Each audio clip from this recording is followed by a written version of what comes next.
The other big story, of course, the offer by Elon Musk for Twitter and what happens next. And I couldn't wait to get Josh Brown's opinion on this. I'm so glad you are with us today. $43 billion, $54.20 a share. You used to be a shareholder. You've been opining about this. What do you think about this now? I was very pro Twitter reaching out and trying to see if they could get board seats, at least a board seat in Elon Musk's possession, because I do think he is one of the only people of any note that are still actively creating content and bringing people to the platform. This was way beyond anything that I expected, but it's really exciting. Each year, the state of Nebraska produces about 250 million pounds of popcorn. We may have another supply shortage. That might not be enough. I think if you're a shareholder, you'd be very happy with $54.20. I don't know what the prince is tweeting about, intrinsic value. There is no value. It's a melting iceberg.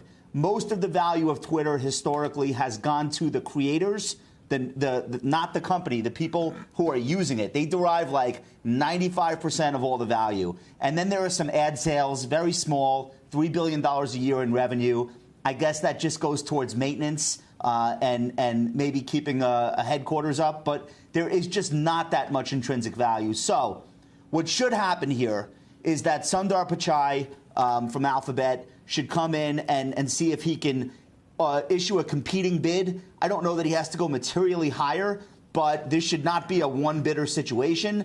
I think what's unique about Alphabet and Google, they could instantly double or triple the productivity of the ad business. This could become real-time Google search, basically. And I think they should really be considering, I hope they are. I don't know if they have the guts to wade into something like this, though.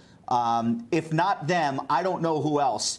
$41 billion is way too much money financially. Somebody has to just really have enough money that they don't care to be bidding for it the way Elon is. So that's where I see it. I don't think it's a buying opportunity because we've also seen Elon Musk get bored.